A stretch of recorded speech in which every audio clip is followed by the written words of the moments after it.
Coming up, we'll take a closer look at some different clubs you are able to join around the school and find out how students are adapting to the new phone policy. We'll also see how students are keeping up with the new school year and catch up on some sports. I'm Naomi Shaver. And I'm Ross May. Welcome back to the Bulldog Weekly.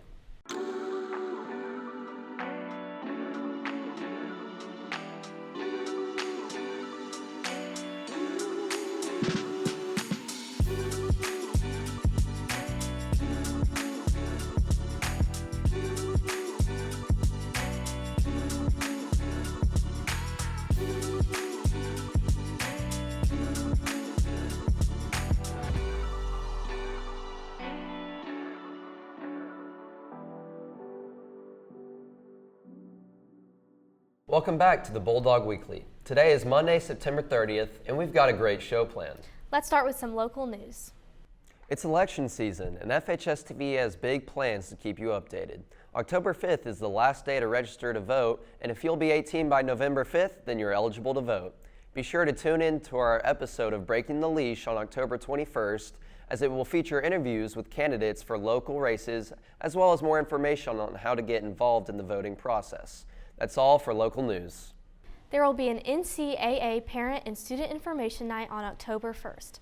The meeting will be from 6 to 7 p.m. in the FHS Lecture Hall, and any parent or student who has questions about the college athletic process and FHS course schedule can attend the meeting. Community service is a hotly debated topic in the last few years, with a mandate of 75 hours for graduation. That topic is often discussed here at Fayetteville, with many students worried about making sure the requirement is met. Yes, we have a Google Classroom, one set up for the class of 2027 and the class of 2028, who are our students who are currently required to do the 75 hours of community service in order to graduate.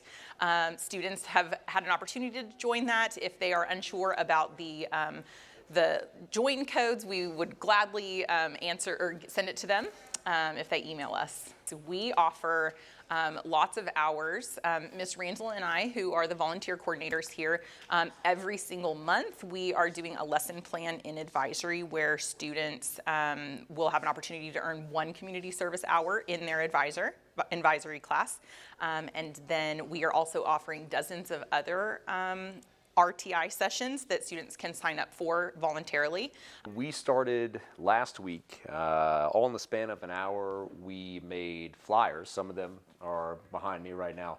Flyers for dogs and cats that are in both the Fayetteville and Springdale animal shelters.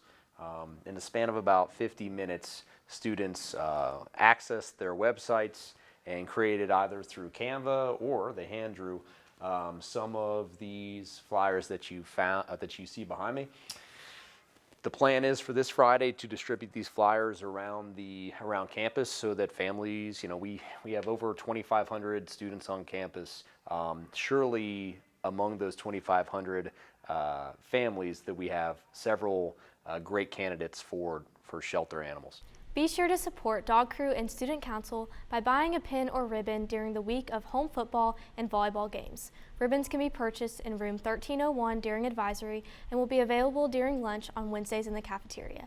The pins are $3 and the ribbons are $1. The phone policy is something that is top of mind to all students here at FHS, and much of the school's population has opinions about the merits of the policy. FHS TV reporter Tate Barnes takes us around the school to see how the policy is impacting learning here at FHS. Over the summer, FHS announced a new phone policy that has been a topic of many conversations and debates. We went around school to find out what the students and staff had to say about the issue. Students cannot have their phone during academic time. So as soon as they enter the class until the class is over, they cannot have their phones. I was skeptical at first, but I think it got way better because now people actually interact with each other compared to last year. Anytime there was free time, everybody's on their phone doing nothing. Now I can talk to people that normally wouldn't have talked to me, and I think it's positive for the social environment. I think what we're doing right now is pretty good. Letting students have their phones in their pockets is a good idea.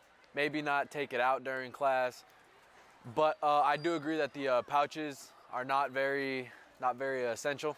Not having to put them in pouches eventually, because I know it's going to happen.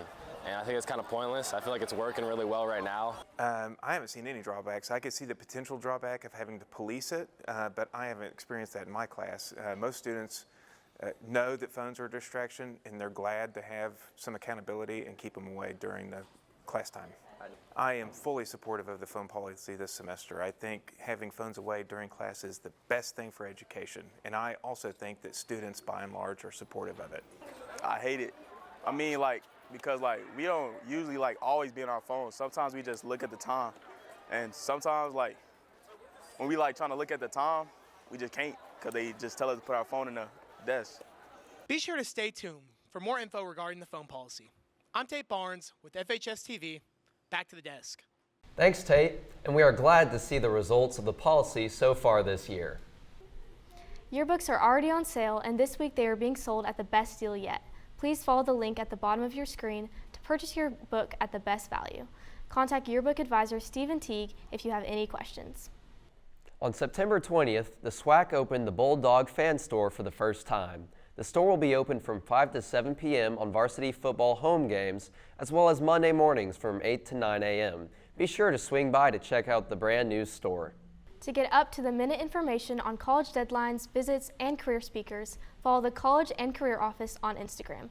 The handle is below, and they offer assistance on all things college admissions. No matter what, this account should help you plan for your future. Intramurals are a great way to get involved while having fun with your fellow students, and here at FHS, we take these events seriously. Reporter Abella Martin gives us an inside look at how some of these intramural programs run here at FHS. There are many club options here at FHS. Today, we took an in-depth look at the Pickleball Club. This group is focused on creating connections and getting students up and active. I think pickleball is taking off as a sport because it's very inclusive. I wanted to start Pickleball Club because sitting in a classroom all day, being cooped up in school, it really helps me get all my energy out and helps me exercise throughout the day. Everybody can come, just get a break from their normal classes and get going during advisory because nobody wants to just sit down all day. People of all ages and backgrounds can play and be successful and have fun. This is what a typical club meeting looks like. So it's on Fun Fridays. RTI is open to 30 people. The parents donated all the equipment, the balls, the paddles, everything. So we're real appreciative for that. My favorite thing about Pickleball Club is all the people in here and playing a game that we just love to play outside of school, so why not play it inside school? I wanted to join Pickleball Club because I like being active and it's a good opportunity to play some pickleball with my friends. I've met so many new people and friends, and now I even hang out with some of them outside of school. Be sure to sign up for the next pickleball meeting on Fun Friday, November 1st. For FHS TV, I'm Abella Martin. Thanks, Abella. After the break, we'll hear about how students are adapting to the new year. We'll also hear from Ben Watson with the Bulldog Sports Report. We'll see you in 30. The Community Clinic at the Sports, Wellness, and Academic Center is here to provide accessible care to everyone and is dedicated to keeping students, staff, and families healthy, happy, and thriving. Located at Harmon Field next to Fayetteville High School, we are committed to making healthcare easy and convenient, offering services Monday through Friday from 8 a.m. to 4:30 p.m. Whether you need sports physicals, immunizations, health screenings, or chronic illness management, we've got you covered. We offer well visits for both adults and children, and walk-in appointments are always welcome. Our bilingual staff is here to assist, and we offer income-based sliding scales as well as payment plans for both insured and uninsured individuals. Together, we're building a stronger, healthier Fayetteville Public Schools. For all your healthcare needs, visit the Community Clinic at the SWAC.